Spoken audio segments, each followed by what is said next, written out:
اعوذ باللہ من الشیطان الرجیم بسم اللہ الرحمن الرحیم کل نفس ذائقۃ الموت صدق اللہ مولانا العظیم الصلاة والسلام علیک یا سیدی یا رسول اللہ الصلاة والسلام علیک یا سیدی یا حبیب اللہ الصلاة والسلام علیک یا سیدی یا شفیع المذنبین وعلى آلک و اصحابک یا سیدی یا رحمۃ للعالمین۔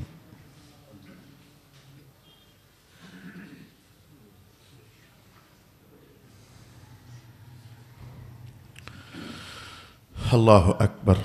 اللہ تعالیٰ کے فضل سے گزشتہ نشست سے ہم قرآن حکیم کا ایک اہم ترین عنوان سیکھنے کا اہتمام کر رہے ہیں۔ وَإِنَّ لِلَّذِينَ ظَلَمُوا عَذَابًا دُونَ ذَلِكَ۔ ظالم لوگوں کے لیے ایک عذاب تو وہ ہے جو ہے بروز قیامت دوزخ کا، اور ایک اس سے پہلے بھی عذاب ہے۔ اس سے پہلے بھی جو عذاب ہے اس پر ہم نے گفتگو سیکھنے کا اہتمام شروع کر دیا۔ جاننا چاہیں گے کہ قبر کے اندر بھی عذاب ہے کچھ لوگوں کے لیے۔ کافروں کے لیے تو ہے ہی ہے، مسلمانوں کے لیے بھی بعض گناہ ایسے ہیں کہ جس کی وجہ سے قبر میں عذاب میں ان کو مبتلا کیا جاتا ہے۔ گزشتہ نشست میں چند روایات ہم نے سماعت کی تھیں۔ آج ایک دو روایات اور عرض کر لینے کے بعد میں نے آپ سے یوں کہا تھا کہ اس بار ہم ترتیب یوں رکھنے جا رہے ہیں کہ پہلے گزشتہ کسی زمانے میں جو بیان کیا تھا سو بیان کیا تھا، لیکن اس بار ترتیب میں کچھ تین بڑے پہلو ہیں جن پر ہم نے غور و فکر کرنا ہے۔ ایک تو یہی ہے کہ قبر میں عذاب کا عنوان کوئی ہے۔ دوسرا ہم نے یہ بات جاننی ہے کہ وہ کون کون سی باتیں ہیں، وہ کون کون سے جرم اور گناہ اور نافرمانیاں ہیں جن کی وجہ سے قبر میں مسلمانوں کو بھی عذاب دیا جاتا ہے۔ کافروں کو تو عذاب دیا جاتا ہے تو ان کے لیے تو کسی خاص وجہ کو زیر بحث لانا کوئی مقصد ہی نہیں ہے۔ ان کا تو جرم کفر سب سے بڑا جرم ہے، باقی ساری باتیں اس سے کم کم کم کم ہیں۔ کافروں کو زیر بحث لانا یہ اتنا خاص عنوان نہیں ہوگا ہمارے آج کے اس ماحول کے لیے، لیکن یہ ہے کہ مسلمانوں کے حوالے سے وہ خاص وجوہات ہم ضرور حدیث پاک میں جاننا چاہیں گے اور سیکھنا چاہیں گے۔ صلی اللہ علی حبیبہ محمد وعلی آلہ واصحابہ اجمعین۔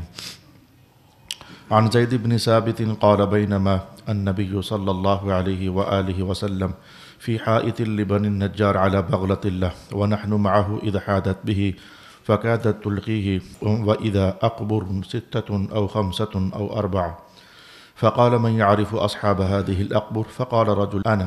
فقال متى مات هؤلاء؟ قال ماتوا في الإشراك. فقال إن هذه الأمة تبتلى في قبورها فلولا ألا تدافنوا لدعوت الله أن يسمعكم من عذاب القبر الذي أسمع۔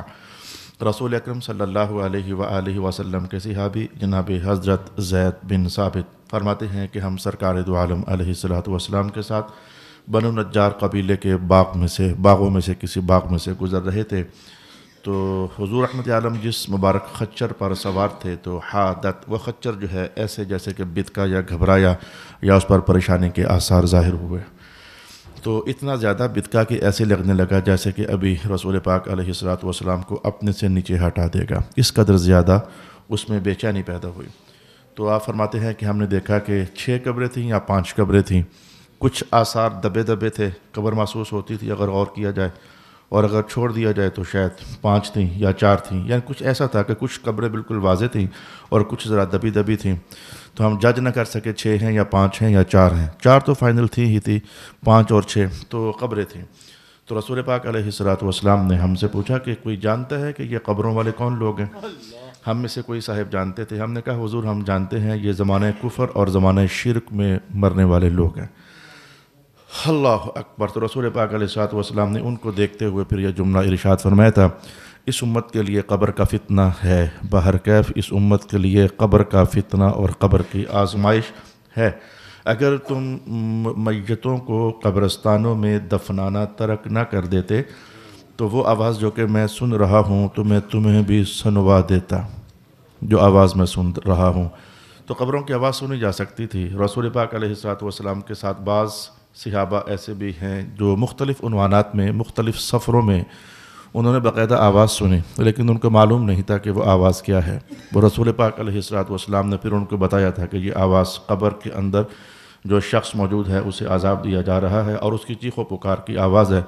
تھوڑی دیر کے بعد وہ روایات ہم جاننا بھی چاہیں گے۔ میرا عنوان آپ محسوس کر رہے ہیں کہ ہمیں ٹھنڈے لہجے میں بول کر کے تو گرم عنوان سیکھنے کا اہتمام کرنا ہے، اپنے لیے اللہ سے خوف مانگنا ہے، اپنے لیے اللہ تعالیٰ سے عافیت مانگنی ہے، کیونکہ قبر کی زندگی ایک باہر کیف مشکل زندگی ہے۔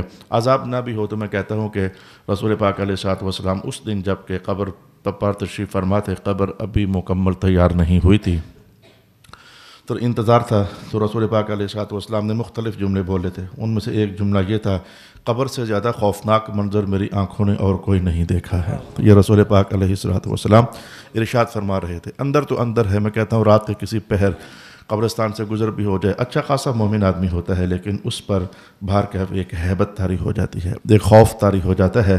یہ آخرت کی دنیا ہے ہی بڑی خطرناک دنیا۔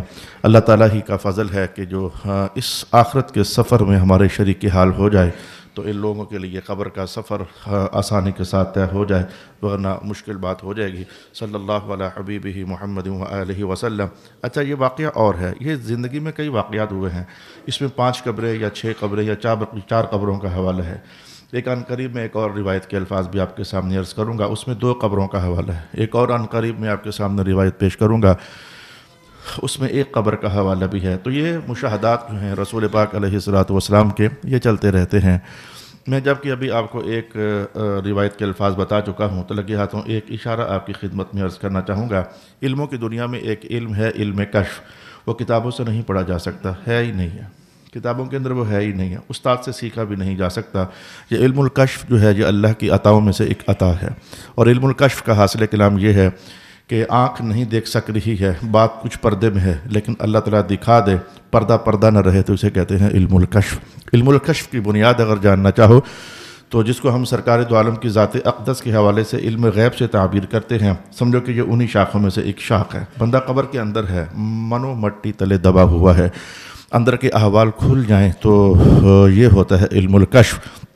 سرکار دو عالم علیہ الصلوۃ والسلام کو اللہ تعالیٰ نے جو خوبیاں کمالات، جو اوصاف عطا فرمائے ہوئے تھے، اولیاء کرام کو ان کی خیرات عطا فرمائی ہوتی ہے، تو ادھر وہی چیزیں ہوں تو ان کا نام کچھ اور ہوتا ہے، لیکن اولیاء میں، امتیوں میں آ جائیں تو نام بدل جاتا ہے۔ جیسے کہ معجزہ ہی کو دیکھ لیں، جیسے کہ کرامت ہی کو دیکھ لیں، معجزہ بھی وہی شے ہوتی ہے جو عام لوگ نہ کر سکے لیکن کوئی کر سکے، کرامت بھی ایسی ہی شے ہوتی ہے جو عام لوگ نہ کر سکے لیکن کوئی کر سکے۔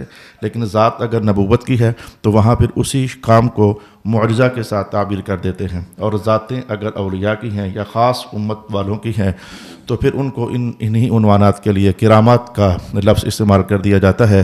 عنوان دونوں پیچھے فیملی ایک ہی ہوتی ہے، جو لوگ نہ کر سکے اور کوئی ذات کر سکے۔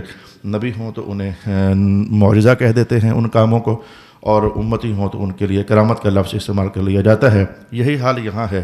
رسول پاک علیہ الصلوۃ والسلام کا جو مبارک کشف ہے وہ تو اتنا وسیع تھا، اتنا وسیع تھا، اتنا وسیع تھا، یہ قبر تو چند فٹ کی بات ہے، قبر تو چند فٹ کی بات ہے۔ رسول اللہ علیہ الصلوۃ والسلام کا علم الکشف، جس کو میں کہتا ہوں کہ وہاں چلے جاؤ تو علم الکشف نہیں بولا جاتا، علم غیب بولا جاتا ہے۔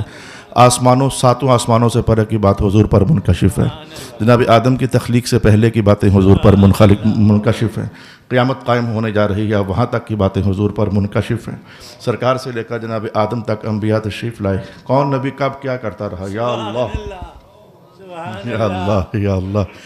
جب میں نے چند دن پہلے کسی اور عنوان کا مطالعہ کرنا تھا تو یہ لفظ، ایک جملہ میرے مطالعے سے گزر گیا کہ اللہ تعالیٰ نے رسول پاک علیہ الصلوۃ والسلام کو، جناب حضرت علی المرتضیٰ کو، اللہ اللہ، وہ 13 رجب کہیں گزرا تو ان کی شان میں حدیثیں پڑھ رہا تھا، تو رسول پاک علیہ الصلوۃ والسلام نے جناب علی کی شان میں کہا، نبی تو نبی ہے، میرا بھائی علی جو ہے، ان کا حال یہ ہے کہ مجھ سے پہلے جتنے انبیاء آئے، کس نبی کی قوم میں کب اللہ کی طرف سے رحمت اتری، کب اللہ کی طرف سے عذاب آیا، علی کو سارا پتہ ہے۔ سبحان اللہ، نعرہ حیدری، نعرہ حیدری۔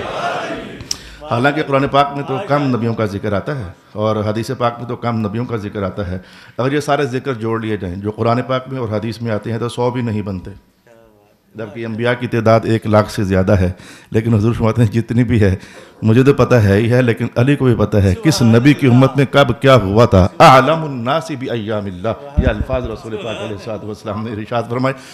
میں کہتا ہوں کہ یہاں تو حضور کے بھائی جناب علی کو پتہ ہے کہ پیچھے کیا ہوا، تو رسول اللہ پر یہ انکشاف تام تھا. قیامت سے پرے چلے جاؤ جنت میں کیا ہونے جا رہا ہے، ابھی جنت بپا نہیں ہوئی ہے، لیکن حضور سارا اس انکشاف رکھتے ہیں. میدان حشر کے انکشافات رکھتے ہیں، دوزخ کے اندر کے انکشافات رکھتے ہیں. دوزخ میں گرنے کے باوجود آخری مسلمان جب دوزخ سے نکال لیا جائے گا وہاں تک بھی حضور انکشافات رکھتے ہیں.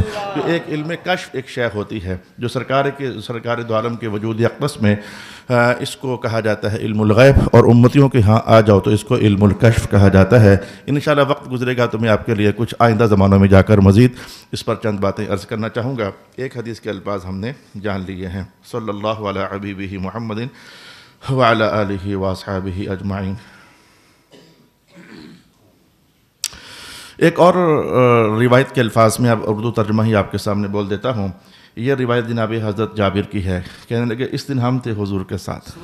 مختلف واقعات میں مختلف صحابہ رسول پاک علیہ الصلوۃ والسلام کے ہاں ہوا کرتے تھے، اسی لیے ایسے دماغ میں ایک بات رڑک سی گئی ہے تو آپ کو عرض کر دیتا ہوں. میں یہ ایک ہی عنوان کئی بار واقعہ ہو تو کبھی کوئی صحابی حضور کے ساتھ، کبھی کوئی صحابی حضور کے ساتھ، کبھی کوئی صحابی حضور کے ساتھ، تو یہ تضاد نہیں ہوتا. علم الحدیث کی دنیا میں یہ تضاد نہیں ہوتا، کیونکہ ہر صحابی نے وہ بیان کیا جو کہ اس کا مشاہدہ تھا، دوسرے صحابی نے وہ بیان کیا جو اس کا مشاہدہ تھا. رسول اللہ علیہ السلام کی 6 بار جنوں سے ملاقات ہوئی، جو ہم جان سکے. روایات میں آتا ہے 6 بار جنوں کے وفد حضور کے پاس آئے، ملاقات ہوئی. ایک صحابی کہتے ہیں کہ حضور کچھ باتیں کر رہے تھے، پتہ نہیں کیا باتیں کر رہے تھے، وہ جنوں کی زبان میں حضور ہم کلام ہو رہے تھے. ایک صحابی کہتے ہیں حضور نے مجھے کہا یہ دائرہ بنا دیا، اس کے اندر رہنا ہے جب تک میں واپس نہ آ جاؤں، تم نے واپس اس وقت تک نہیں اس دائرے سے نکلنا جب تک میں واپس نہیں آ جاتا. ایک صحابی کہتے ہیں کہ رسول پاک علیہ الصلوۃ والسلام نے جنوں سے ملاقات کرنے کے بعد مجھ سے فرمایا تھا کہ پانی ہے، میں وضو کرنا چاہتا ہوں. تو میں نے کہا حضور پانی تو نہیں ہے، نبیذوں کا جوس ہے. تو حضور نے کہا آج وہی لے آؤ. اب یہ مختلف عنوانات ہیں، یہ تضاد اصل میں نہیں ہوتا ہے. یہ جاننا چاہیے کہ یہ مختلف واقعات ہوتے ہیں، یہ مختلف احوال ہوتے ہیں. کبھی کوئی صحابی حضور کے ساتھ ہوتا ہے اور کبھی کوئی صحابی حضور کے ساتھ ہوتا ہے. اب یہ جو اگلا واقعہ ہے اس میں تو الفاظ ہی بڑے عجیب و غریب ہیں. جناب جابر کہتے ہیں کہ رسول پاک علیہ الصلوۃ والسلام ایک باغ میں داخل ہوئے تو پرانے دور میں جیسے آج بھی ہے کہ لوگ اپنی ہی زمینوں میں قبریں بنا لیتے ہیں، آج بھی ہے. پرانے دور تو کیا یہ آج بھی ہے، کچھ لوگوں نے اپنی ہی زمینیں بنائی ہوتی ہیں. ویسے آپ کو رائے دوں گا اپنی زمین میں دفن نہ ہونا، سب کے ساتھ ہی جانا، ٹھیک رہو گے، بہت اچھے رہو گے. بات مان لو میری، یقین جان لو. جتنے بھی سرمایہ دار ہو، جتنے بھی کروڑوں پتی ہو، سب کے ساتھ جانا. کسی نہ کسی کا پتر آئے دن آیا رہتا ہے، اور وہ آنے والا جتنا بھی برا ہو لیکن اتنا سخی وہ ضرور ہوتا ہے. کہتا ہے مورین سب قبرستان والوں کو معاف فرما، سب کے ساتھ رہنا، بڑے اچھے رہو گے. نبیوں کی خواہش جناب یوسف علیہ الصلوۃ والسلام کی باقیزہ دعائیہ کلمات ہیں، توفانی مسلماً والحقنی بالصالحین. مولا ایک تو یہ ہے کہ حالت اسلام میں موت کو پسند کرتا ہوں، وہ تو ہونی ہی ہونی ہے، امت کو سمجھانے کے لیے دعا کی جا رہی ہے. اور دوسرے الفاظ کیا ہیں؟ مولا جہاں میں دفنایا جاؤں اکیلا نہ ہوں، ساتھ کوئی اور ہونا چاہیے، اور جو خاص کوئی اور ہونا چاہیے وہ صالح ہونا چاہیے. والحقنی بالصالحین، تو سب کے ساتھ قبرستان میں دفنائے جانا. بہت اچھے رہو گے، بہت اچھے رہو گے. صوفیات اس کو یوں فرماتے ہیں، اٹھ فریدہ ست یا جا مسجد والجا، جے کوئی بخشیا مل جاوی تو تم ہی بخشیا جا. ایسا ہے حدیث پاک میں بھی ایسا ہے. بعض اوقات بخشا بندہ ایک ہوتا ہے لیکن دوسرا اس کی صحبت میں آ جاتا ہے، اللہ اسے ویسے ہی معافی عطا فرما دیتا ہے. یہ ہے ایسا میرے پیارے دوستوں. مشاہدات بھی ہیں، انکشافات بھی ہیں، اور صوفیاء کے کشف بھی ہیں. تو اس حدیث کے اندر جناب جابر فرماتے ہیں کہ حضور ایک باغ میں داخل ہوئے تو فسمع اصوات رجال من بنی نجار، تو رسول پاک علیہ الصلوۃ والسلام نے کچھ آوازیں سنی. اللہ اکبر. حالانکہ میں تھے اور حضور پاک علیہ الصلوۃ والسلام تھے. کچھ آوازیں سنی رسول پاک علیہ الصلوۃ والسلام نے. تو فخرج فازعا، جلدی سے حضور اس جگہ سے باہر نکلے. یہ حضور کی عادت مبارکہ ہوتی تھی کہ جو عذاب والے علاقے ہوتے تھے حضور وہاں دیر تک رہنا پسند نہیں فرماتے ہوتے تھے. جو شیطانی اثرات والے علاقے ہوتے تھے حضور وہاں زیادہ دیر تک رہنا پسند نہیں فرماتے ہوتے تھے. عذاب والے علاقوں سے جب قافلے کبھی گزرتے تو رسول پاک علیہ الصلوۃ والسلام یہ اعلان کروایا کرتے تھے، ذرا سواریاں تیز کرو، یہ سواریاں ذرا تیز کرو، یہاں وہ لوگ مدفون ہیں زمینوں کے اندر کہ جن کو اللہ کی طرف سے عذاب دیا جا رہا ہے. عذاب والے معاملات میں حضور تیزی ہی یہ جو مجھے ابھی ایک جنازے کی اطلاع ہوئی پرسوں، میں نہیں جا سکا، بہت دور تھا، لیا کے قریب ہمارے کچھ سسرالی خاندان سے کوئی ایک خاتون فوت ہو گئی، تو میں نہیں جا سکا، میرے کچھ مصروفیات تھیں. تو مجھے اطلاع ہوئی کہ جنازہ ہو چکا ہے اور ابھی تک سب خاندان والے وہاں پہنچے نہیں ہیں. تو میں نے کسی ایک کو فون کر کے کہا کہ جنازہ ہو گیا ہے، آپ کیا لینے جا رہے ہو؟ کہنے لگے ہم خود حیران ہیں کہ جنازہ انہوں نے کیوں کر دیا ہے. اور پھر میں کہا دفنا دیا؟ کہا دفنایا بھی نہیں، چارپائی گھر میں پڑی ہوئی ہے. اللہ اکبر اللہ اکبر. چارپائی بھی گھر پڑی ہوئی ہے، دفنایا بھی نہیں ہے، جنازہ بھی پہلے ہو گیا ہے. میں نے پھر اس صاحب کو حدیث پاک بتائی. میں نے کہا دیکھو رسول پاک علیہ الصلوۃ والسلام، یہ غلطیاں جو ہیں ہمارے ہاں بھی پائی جاتی ہیں. رسول پاک علیہ الصلوۃ والسلام ارشاد فرمایا کرتے تھے امور آخرت کے حوالے سے خاص کر کے کہ میت کو جلدی سے بس دفنانے کا اہتمام کرو. اگر وہ جنت والا ہے تو تم اس کی جنت میں رکاوٹ کیوں بنے ہوئے ہو؟ بہت عالی شان جملہ ہے. اور اگر وہ اللہ کے عذاب والا ہے تو اللہ کا عذاب تمہارے گھر میں پڑا کیا کر رہا ہے؟ یعنی جلدی سے نکالنا چاہیے اللہ کے عذاب کو. ہم تو نہیں جانتے اس کے ساتھ کیا گزر رہی ہے، لیکن بھر کے بندے کو اندازہ ہوتا ہے کہ یہ کس فیملی سے تعلق رکھنے والا ہے. میں کہا دفناؤ یار، یہ آپ لوگوں نے کیا ماحول بنایا ہوا ہے کہ صبح دفنائیں گے جب سارے آ جائیں گے، جنازہ بھی پڑھ لیا ہے. عجیب و غریب معاملات بعض اوقات لوگوں سے واقع ہو جاتے ہیں. میں نے آپ کو عرض کرنا چاہا کہ باہر کے اب جو عذاب والی جگہیں ہوتی ہیں یا شیطانی اثرات والی جگہیں ہوتی ہیں، وہاں رسول پاک علیہ الصلوۃ والسلام جلدی سے ہی گزرنے کا اہتمام کیا کرتے تھے. ایک مقام پر ایک سفر میں فجر کی نماز قضا ہوئی تھی، تو صبح اٹھ کر کے تو حضور نے فرمایا تھا یہاں نہیں پڑھنی، آگے جا کے پڑھنی ہے. یہاں شیطان نے اپنا جو اثر چھوڑنا چاہا تھا تو اپنی طرف سے اس نے کوشش کی ہے، نماز جو رہ گئی ہے لہذا ہم کسی اور جگہ جا کر نماز ادا کریں گے. اچھا یہ دوسری بات تو فخرج فازعا، حضور بڑے خوف کی حالت میں باہر نکلے. فامر باصحابہ، اس وقت جو حضور کے صحابہ ساتھ تھے حضور نے فوراً ان کو یہ ارشاد فرما دیا اللہ کے عذاب سے، قبر کے عذاب سے اللہ کی پناہ مانگو، قبر کے عذاب سے اللہ کی پناہ مانگو، قبر کے عذاب سے اللہ کی پناہ مانگو. تو صحابہ تو فوراً اللہ تعالیٰ سے عذاب سے، قبر کے عذاب سے پناہ مانگنے لگ گئے. اب اتنی روایات کافی ہو گئیں، اور بھی ہیں اور بھی ہیں اور بھی ہیں اور بھی ہیں، جس سے ہمیں یہ سمجھ آتی ہے کہ قبر کے اندر باہر کیف ایک اچھی زندگی کا احساس بھی ہے اور ایک عذاب والی زندگی کا احساس بھی ہے. اب میں آپ کے سامنے وہ وجوہات عرض کرنے جا رہا ہوں. اب بہت ہی زیادہ توجہ کرنے کی ضرورت ہے. جو سب سے پہلی وجہ میں آپ سے عرض کروں گا، بلکہ پہلی 3 وجوہات جو میں آپ سے عرض کرنے جا رہا ہوں حدیث کی روشنی میں، بہت ہی زیادہ ان پر غور و فکر کرنے کی ضرورت ہے. اگر محراب میں آ کر میرے پیارے دوستو آپ سیکھ نہ سکے تو محراب کے سوا اور کوئی ٹھکانہ ہے ہی نہیں جہاں محمد مصطفیٰ کا دین سیکھ سکتے ہو. تمہارے اسکول نہیں، کالجز نہیں، یونیورسٹیز نہیں، انسٹیٹیوٹس نہیں. اس محفل کے اندر ایک ایسا صاحب بیٹھا ہوا ہے جس کا بیٹا ایک مخصوص کورس کر رہا ہے. تو اس نے کہا جی ہمارے ٹیچر کہتے ہیں کہ ہمیں نماز کا ٹائم نہیں دیتے، اور کہتے ہیں کہ جب مشکل ہو یا کوئی اہم چیز ہو تو نماز چھوڑی جا سکتی ہے. تمہاری دنیا کی تعلیم کو میں کچھ نہیں کہتا، علم ہے، علم کو غلط الفاظ سے تعبیر نہیں، لیکن تمہاری سوچوں پر اللہ کا عذاب اترنے والا ہے. تم اپنے چھوٹے سے لیکچر کی خاطر بچوں کو یہ کہتے ہو کہ تم تعلیم چھوڑ دو، نماز چھوڑ دو، کیونکہ یہ لیکچر جو میرا ہے وہ نہیں چھوڑا جا سکتا. عنوان پیچھے کیا ہے؟ اگر یہ نماز پڑھنے جائیں گے لیٹ ہو جائے گا، مجھے یہاں سے چھٹی لیٹ کر کے گھر جانا پڑے گا. عنوان یہاں یہ ہے اعوذ باللہ من الشیطان الرجیم. تو اگر محراب میں آ کر تم سیکھ نہ سکے، پھر کہیں بھی تمہیں سیکھنے کا موقع شاید میسر نہ ہو سکے، تو یہ غور کے ساتھ سمجھیں کہ وہ 3 وجوہات، پہلی 3 وجوہات جس سے قبر کے اندر عذاب دیا جاتا ہے وہ کیا ہے؟ اللہ اکبر. عن ابی ہریرہ رضی اللہ تعالی عنہ قال قال رسول اللہ صلی اللہ علیہ وسلم تنزہوا من البول فإن عامۃ عذاب القبر منہ. اس بات کو حالانکہ ایک دوسرے دن یا کسی دوسرے موقع پر رسول پاک علیہ السلام نے کئی باتوں کے ساتھ ملا کر بھی ارشاد فرمایا تھا، لیکن اس اتنا اہم عنوان ہے کہ مستقل عنوان، مستقل لہجہ حضور نے اس کے لیے استعمال کر لیا. کہیں تنزہو کہا، پھر کسی اور دن کہا تو استنزہو کہا. تنزہو، استنزہو، یعنی مختلف لہجوں میں مختلف مجالس کے اندر اس آواز کو رسول پاک علیہ الصلوۃ والسلام نے اٹھایا. سن لیجئے پہلا جرم جس کی وجہ سے، یعنی پہلا جرم سے مراد کہ جو میرے پاس روایات میں موجود ہے، ورنہ ادھر پہلا دوسرا تیسرا مجھے وہاں کا معلوم نہیں ہے. جو میرے سامنے روایات ہیں ان میں پہلا جرم حضور فرمایا کرتے تھے کہ پیشاب سے بچا کرو، کیونکہ عام طور پر قبروں میں عذاب اسی وجہ سے ہوتا ہے. پیشاب سے بچنے کا معنی آپ سمجھتے ہیں، پیشاب کرنے سے نہیں روکا جا رہا، پیشاب کرنے کے بعد طہارت کو سلامت رکھنے کا حوالہ قائم کیا جا رہا ہے. نوجوان لڑکوں اور کئی عمر رسیدہ لوگوں بھی، اب بتاؤ کہ گلیوں، محلوں، کالجوں، سڑکوں، گاڑیوں کی اوٹ میں پیشاب کر کے ویسے ہی شلواریں اٹھاتے ہو، ویسے ہی پینٹیں کس لیتے ہو. اب بتاؤ کون تمہیں سمجھائے؟ لیکن حضور کی بات میں آپ کو عرض کر رہا ہوں، حضور کی بات میں آپ کو عرض کر رہا ہوں. کالجز کے اندر تو سارے ایسا کرتے ہو، اگر ادھر کوئی حالات خراب ہو جائیں تو کہیں نہ کہیں بیٹھ جاتے ہو. کبھی کسی ٹیچر نے منع کیا آپ لوگوں کو؟ پھر کہاں سے دین سیکھو گے؟ محراب سے. یہاں آ کر بھی ادھر سے سن کر اگر ادھر نکال دو گے تو جانا کہاں ہے آپ لوگوں نے؟ اللہ اکبر. گھر سے اہتمام کر کے جاؤ. پتہ جو ہے میں نے کسی لمبے ٹائم کے لیے جانا ہے، طہارت سلامت رکھی جائے. طہارت میں رہنا، طہارت میں رہنا، طہارت میں رہنا، یہ تو بڑے بخت والے لوگ ہوتے ہیں. لمبی روایت کو اگر 2 جملے کے اندر بول دوں. ایک صحابی کو حضور نے پوچھا کیا بات ہے، میں نے جنت میں تیرے چلنے کی آواز سنی ہے. کیا حضور طہارت میں رہتا ہوں. میں نے بہت لمبی حدیث کو حاصل کلام کے اندر پیش کر دیا. حضور جب بھی وضو خراب ہوتا ہے میں فوراً وضو کر لیتا ہوں. میں کہتا ہوں کہ نہ بے وضو رہوں. تو میاں اگر طہارت میں رہو گے تو کتنی شانیں ہیں. نبوت کی آنکھ گواہی دے رہی ہے طہارت میں رہنے والا. چلو بلال ہی ہے لیکن عنوان بلال نہیں، عنوان طہارت ہے جو وجہ بیان ہوئی. وغیرہ اگر وجہ صحابی ہونا ہوتی تو حضور پوچھتے ہی نہ بلال کیا کرتے ہو. حضور فرما دیتے کہ صحابی ہونا اس لیے، نہ یہ نہیں کہا کرتے کیا ہو.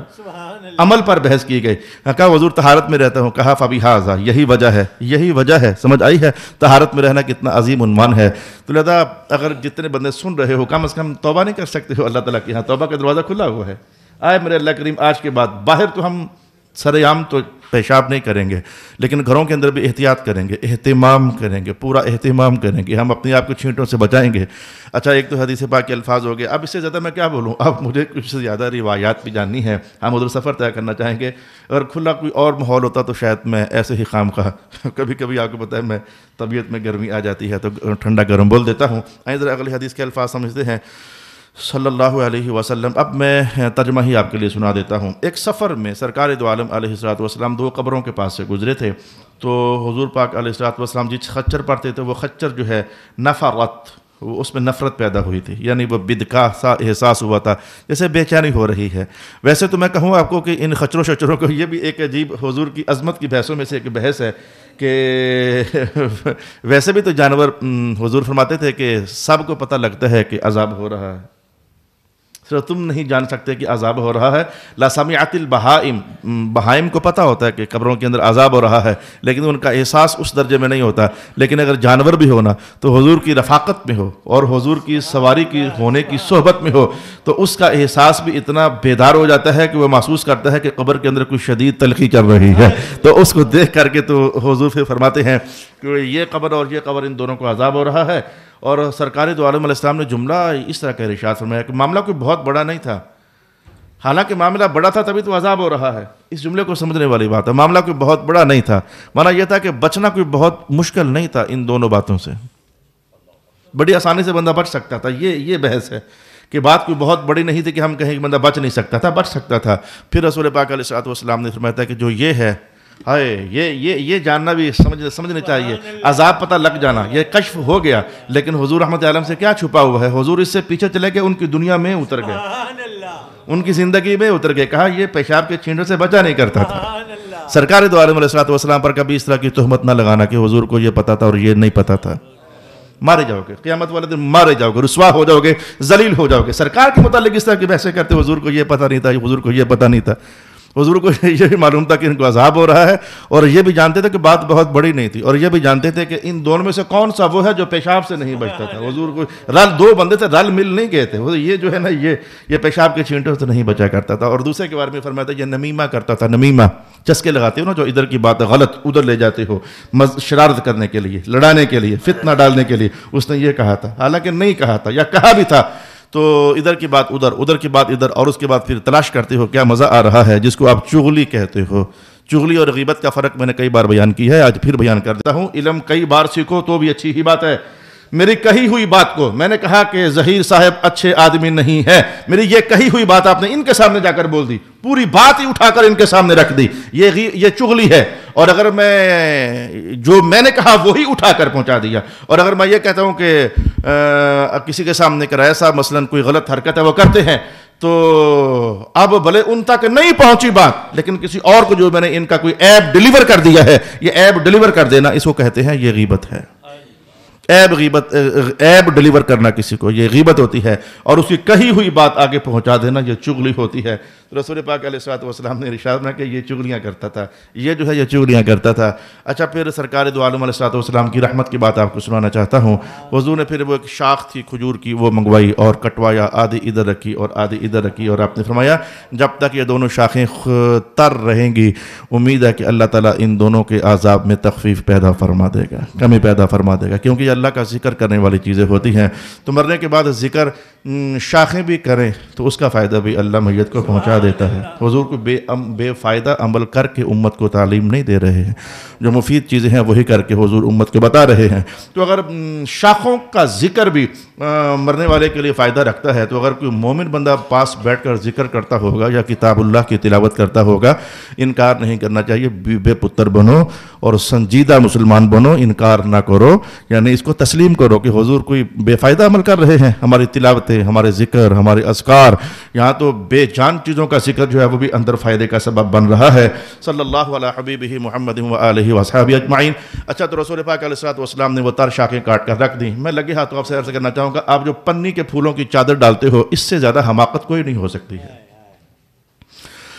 ڈال کر الٹا گناہ کماتے ہو کیونکہ پیسہ ضائع کرتے ہو، پیسہ ضائع کرنے سے حضور نے منع کیا ہوا ہے۔ ڈالنی ہے تو کوئی مسواک جو کر رہے تھے وہی اٹھا کر وہاں رکھو۔ سبحان اللہ۔ آس پاس 2-4 پتے کاٹو کسی درخت کے، وہ پتے وہاں رکھو، تمہارے پنی کے اوپر لگائے ہوئے پیسوں سے 1000 درجے بہتر ہے۔ اپنے رواج کو ختم کر دو، سنت کا غلبہ کر لو۔ وہ کتنے خوش بخت مسلمان تھے، آج تک میں ان کو جانتا ہوں، جن کا میں نے کہا قبر پکی نہ کرنا، کہنے لگا جی تھوڑا خرچہ ہے، میں کہا جتنا بھی ہے پکی نہ کرنا، کچی رہنے دو۔ حضور نے فرمایا تھا کچی قبروں کا حال یہ ہوتا ہے، ہوائیں چلتی ہیں تو مٹیاں اڑ جاتی ہیں، بارشیں برستی ہیں تو مٹیاں کھر کھر جاتی ہیں، پگھل جاتی ہیں، تو قبر خستہ حال ہو جاتی ہے۔ جس دن قبر خستہ حال ہو جاتی ہے، آسمانوں پر اللہ اپنی رحمت سے اعلان کر دیتا ہے میرے بندے کا گھر خراب ہو گیا ہے، رحم آ رہا ہے، اس کا معاف کر دیا جائے۔ پکی قبریں نہ خراب ہوں اور نہ رحمتیں نازل ہوں، یعنی کوئی اور ڈر کے مارے یہ بات کہے یا نہ کہے۔ مجھے آپ کو پتا ہے، نہ آپ لوگوں کا ڈر ہوتا ہے نہ کسی اور کا ڈر ہوتا ہے۔ میں کہنا چاہوں گا، اگر آپ میں سے کسی نے اپنی قبریں پکی کروائی ہوئی ہیں، اگر جا کر توڑ دیتے ہو تو کوئی حرج والی بات نہیں۔ ہم سارے بھائی بھی اللہ کے فضل و کرم سے پیسے رکھتے ہیں، اتنے کوئی پیسے ہیں کہ ہم وہ مقبرہ پورا تعمیر کر لیں اپنے والد گرامی کا ہے، لیکن ہم نے کہا نہیں، مقبرے میں وہ فیض نہیں ہے جو فیض حضور کے فرمان میں ہے۔ تو قبریں اپنی کچی کروا لو، چنگے رہو گے، اچھے رہو گے۔ میرا بیٹا سامنے بیٹھا ہوا، اپنے طلباء کی میں نے وصیت کی ہے کہ یہ نہ سوچنا کہ مولوی صاحب جو ہے پڑھاتے رہے ہیں تو رضا کوئی مقبرہ بنا دیں، نہ بنانا مقبرہ، کچی بس ایک بالشت اونچی مٹی میری قبر پر ڈال دینا، 2-4 مہینے گزریں گے، اڑ جائے گی، اللہ میرے بخشش کا سبب بنا دے گا۔ اپنی قبریں کچی کرو، مسلمانوں کی جگہوں پر قبضہ نہ کرو، غصب کرتے ہو قبرستانوں کے اندر جا کر، جب قبریں پکی کرتے ہو اور پھر گرلز اپنی لگا لیتے ہو، پھر وہ جگہ کبھی کسی اور کے استعمال میں نہیں آتی ہے۔ تمہیں حق کس نے دیا ہے کہ تم مسلمانوں کی قبروں پر اور ان کی جگہ پر غصب اور قبضہ کرو؟ ہرگز یہ تمہارے لیے ٹھیک نہیں ہے۔ اگر میرے سامنے اس وقت 2000 بندے بیٹھے ہو، کوئی تو وفادار ایسا ہونا چاہیے جو جا کر گرل اٹھا کر ہٹا دے۔ دنیا کا کوئی مفتی بھی آپ کو غلط نہیں کہے گا، صرف تمہاری باتوں کے فتنے سے ڈر کے مارے وہ نہیں بولتے ہیں کہ لوگ کیا کہیں گے، اور مجھے اس سے غرض نہیں کہ تم کیا کہو گے۔ کیا کہو گے؟ کیا کہو گے مجھے؟ تمہارے پاس ہے ہی کچھ نہیں کہنے کے لیے۔ میں رسول اللہ کی حدیث بتا رہا ہوں، قبریں کچی رہنے دو اور مسلمانوں کی جگہوں پر قبضہ نہ کرو۔ تمہارے 2 لاکھ کی قبر کو مذہب کیا کہے؟ اللہ کے ہاں کیا قیمت ہے تمہاری؟ اللہ کے ہاں تم اگر سنگ مرمر چھوڑ کر سونے کی اینٹوں سے بھی اپنی باپ کی قبر بنا ڈالو گے، اس کی ایک ککھ برابر ویلیو نہیں ہے۔ کچی رہنے دو گے، اعلان ہونا قریب ہے کہ اس بندے کو معاف کر دیا جائے۔ صلی اللہ علی حبیبہ محمد وعلی آلہ واصحابہ اجمعین۔ اچھا، نہ چاہتے ہوئے کبھی کبھی مجھے آپ کو پتہ ہے میرے خون میں تھوڑی سی گرمی آ جاتی ہے، میں کہہ کے تھک گیا، محراب بول کے تھک گیا۔ پھر آپ کہتے ہو کہ خطیب خود عمل نہیں کرتا اس لیے ہم پر اثر نہیں ہوتا۔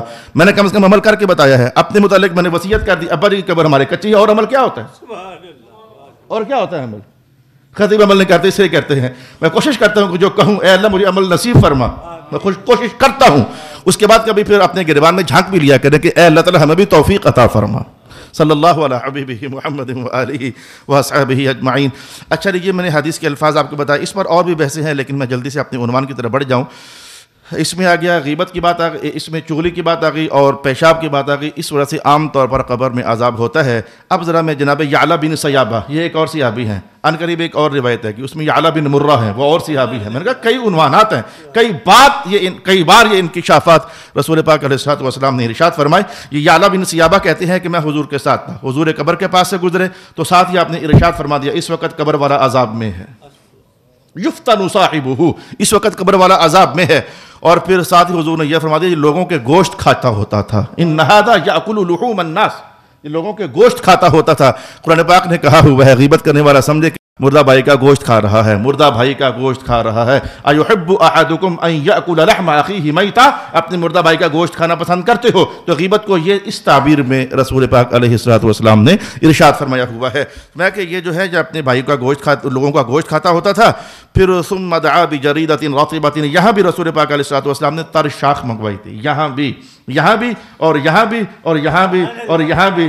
اب بھی یقین نہیں ہو رہا تھا، سیانے بنتے ہو، مفتی بنتے ہو، محقق بنتے ہو یہ جو لوگ بنتے ہیں ان کو میں کہہ رہا ہوں، ذرا عنوان جب کہا جا رہا ہو تو کہا سب کو جا رہا ہوتا ہے، لیکن وہ ویسے تو ہیں مہمان میرے گھر میں بہت، جانتے ہیں وہ کہ اہتمام ہے کس کے لیے، پتہ ہوتا ہے کہ کس کو کہا جا رہا ہے اور کون اس طرح کی حرکتیں کرتا رہتا ہے، اس طرح کے نظریات۔ میں کہتا ہوں یہ کتنا غلط نظریہ تھا جو کسی صاحب نے پھیلایا ہوا ہے، کہ کئی اصحاب نے پھیلایا ہوا ہے کہ جو لوگ ہوتے ہیں قبروں میں عذاب ہے، کہ انہیں ایک ٹینشن ہوتی ہے، بس اسی کا نام عذاب ہے۔ اعوذ باللہ من الشیطان الرجیم۔ رسول اللہ علیہ السلام تو فرمانا کہ یہ پیشاب کی وجہ سے عذاب ہوتا ہے، غیبت کی وجہ سے عذاب ہوتا ہے، چغلی کی وجہ سے عذاب ہوتا ہے، اور ابھی کچھ اور معاملات آ رہے ہیں اس وجہ سے عذاب ہوتا ہے، اور آپ کہہ رہے ہو ٹینشن کا نام ہے۔ نعوذ باللہ العزیز، نعوذ باللہ العزیز، نعوذ باللہ العزیز۔ جلدی سے سنیے یعلا بن مرہ کیا کہتے ہیں۔ اچھا آگے الفاظ وہی ہیں کہ جب تک یہ شاخ تر رہے گی اللہ اس کو عذاب قبر سے محفوظ فرمائے گا۔ جناب یعلا بن مرہ کیا کہتے ہیں، فرماتے ہیں کہ میں حضور کے ساتھ ایک بار قبرستان سے گزرا، فسمعت ضغطۃ، حضور کی صحبت کی برکت سے میں نے آج اندر آوازیں سنی، فسمعت ضغطۃ، میں نے قبر کے اندر چیخ و پکار سنی۔ فقلت یا رسول اللہ، میں نے کہا حضور آپ نے آوازیں سنی ہیں؟ میں نے تو اگر آپ سن رہے ہو تو حضور بھی تو سن رہے ہیں نا۔ وہ بنا تعجب، یار آواز سنی ہے تجھے؟ یہ ہم اپنے ساتھیوں کے ساتھ یہ ماحول رکھتے ہیں، سرکار آپ نے آواز سنی ہے؟ تو رسول اللہ علیہ السلام نے خوش طبی فرماتے کہا سمعت یا اعلیٰ، اچھا آپ نے کچھ زیادہ ہی سن لی ہے مطلب یہ تھا کہ آپ کے بھائی تو مجھے آواز نہیں آئی ہے، سمعت یا اعلیٰ، یا اعلیٰ نے سن لی ہے، اور نبی پاک کو آواز خوش طبی آپ نے فرمائی۔ قلت نعم، کہا حضور میں نے آواز سنی ہے۔ فَإِنَّهُ يُعَذَّبْ فِي يَسِيرٍ مِنَ الْأَمْرِ، تب رسول پاک علیہ السلام نے فرمایا کہ یہ بہت ایک آسان بات تھی جس سے بچا جا سکتا تھا، اس سلسلے میں اس کو عذاب دیا جا رہا ہے۔ كَانَ يَمْشِي بَيْنَ النَّاسِ بِالنَّمِيمَةِ، یہاں بھی حضور نے یہی حوالہ دیا، ایک بندے کی قبر ہے، ایک بندے کی قبر، یہ غیبت، چغلی، پیشاب، یہ تینوں امور بہت زیادہ پائے جاتے ہیں۔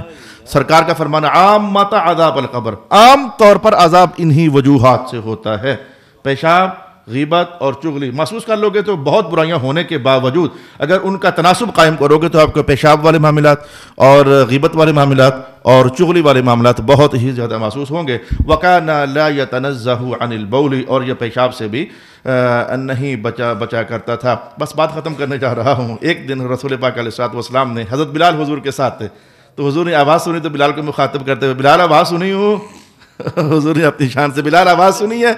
هل تسمع ما اسمع هذا القبر يعذب، بلال آواز سنی ہے جو میں سن رہا ہوں؟ تو بس آگے انہوں نے کوئی جواب نہیں ذکر کیا گیا کہ سنی کہا یا نہ کہا، یہاں کہا یا نہ کہا۔ تو رسول پاک علیہ السلام یہ اصل میں یہودی ہے، حضور کو پتہ ہے یہ یہودی ہے، مسلمان ہے کہ یہودی ہے؟ کون سے علم کی بات کرتے ہو حضور کے حق میں؟ ما یہ یہودی ہے، یہ یہودی تھا، اسے عذاب قبر دیا جا رہا تھا۔ ان قریب اہم عنوان آ رہے ہیں، ایسے عنوان کہ آپ سوچ بھی نہیں سکتے کہ اس پر بھی قبر میں عذاب ہوتا ہے۔ آپ کی توجہ کے لیے میں نے آپ کو ایڈوانس بتا دیا، ایسے عنوانات کہ جس میں آپ سوچ بھی نہیں سکتے کہ اس وجہ سے بھی عذاب قبر ہوتا ہے، ناغہ نہ کرنا۔ وآخر دعوانا ان الحمد للہ رب العالمین۔